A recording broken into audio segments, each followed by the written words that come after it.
Hello hello ma toute belle, c'est Isabelle de Belle dans mes fringues. Tu peux toujours me trouver sur Facebook ou sur Instagram. Et puis aujourd'hui, je vais t'apprendre à faire un ourlet rapporté avec un biais. Donc cette méthode peut s'appliquer aussi bien à un bas de jupe, un bas de pantalon, qu'à des manches comme des manches papillons, parce que les ourlets sur une manche papillon c'est très compliqué. Et le biais rapporté c'est juste top. Je t'explique ça tout de suite. Je vais donc te montrer comment faire un ourlet rapporté avec un biais. Là, c'est une tunique, la tunique Anna, qui sera disponible en mars sur le site internet. Voilà, si j'arrive à te la montrer. Voilà. Donc là, c'est ma première toile, donc j'ai une manche longue et j'ai une manche papillon. Donc je te montre sur la manche papillon, mais le principe sera exactement le même pour un ourlet de jupe.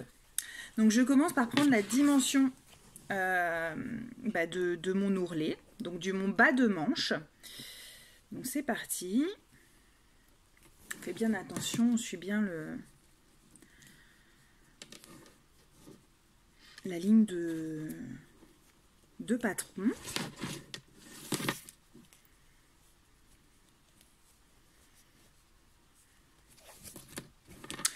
Moi je mesure sur mon tissu, mais tu peux aussi mesurer directement sur ton patron, ça peut être un peu plus simple.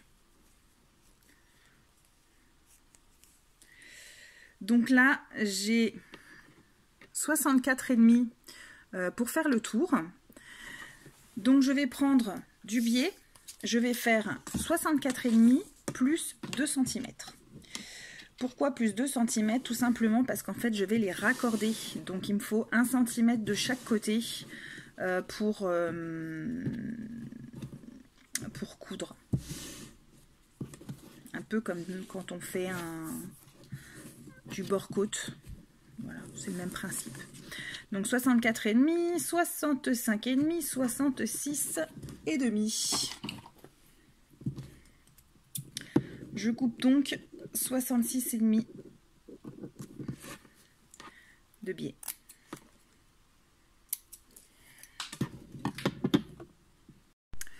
Donc j'ouvre totalement mon biais et je le couds à ce niveau-là sur 1 cm pour en faire un cercle. Voilà, j'ai cousu, j'ai donc mon cercle et maintenant je le pose endroit contre endroit. Donc cette partie-là c'est l'envers et cette partie-là c'est l'endroit sur ma manche. Donc déjà je fais bien attention que ma couture de manche et ma jonction de biais soient bien face à face, c'est plus joli.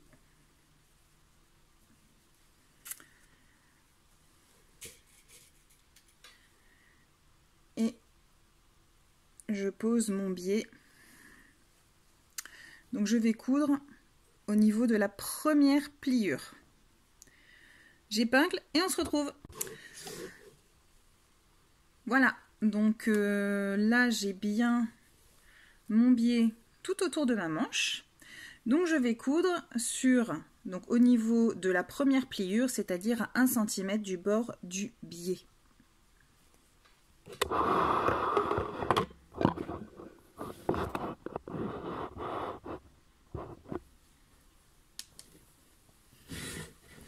C'est parti.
Et donc normalement, si tu as bien cousu, eh bien tu ne devrais pas avoir de plis. Donc maintenant, on retourne le biais sur l'intérieur de la manche. Donc là, j'ai pris un biais contrasté. Bien évidemment, l'idéal, c'est vraiment de prendre un biais de la même couleur. On replie en fait la partie basse du biais et on replie le biais sur l'intérieur de la manche.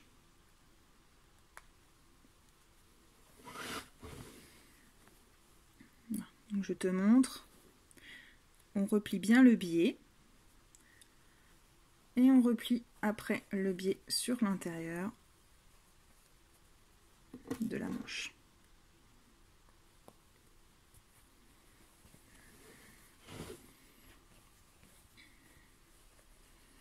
Alors c'est vraiment une technique qui permet de faire des beaux ourlets quand on a des courbes. Voilà. Sur une jupe cercle par exemple, c'est vraiment bien. Et donc là sur la manche papillon, c'est pareil. Et en plus je trouve ça très joli. On peut s'amuser quand on fait ça sur une jupe par exemple, une jupe un peu classique, une jupe unie. On peut s'amuser avec un joli biais Liberty par exemple, et ça fait une super jolie finition, originale, que tu seras sûrement la seule à voir, mais moi j'aime bien. Voilà, donc je te montre au final. Là ma manche, elle sera comme ça. Donc maintenant on plie.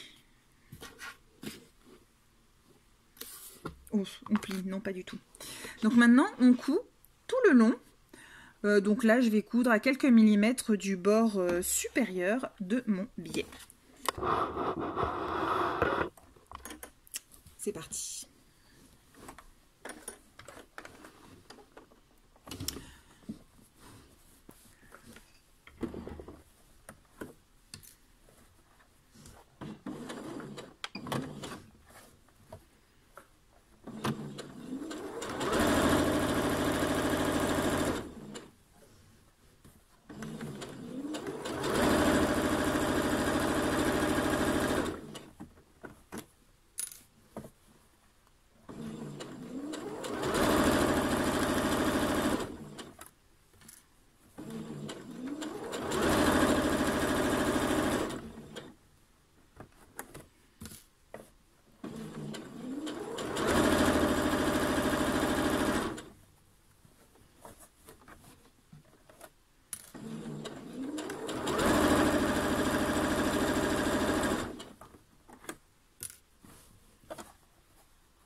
Et voilà.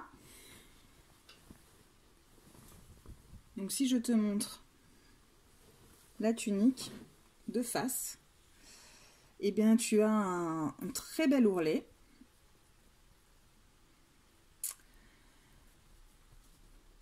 Complètement fini. Et donc à l'intérieur, le biais.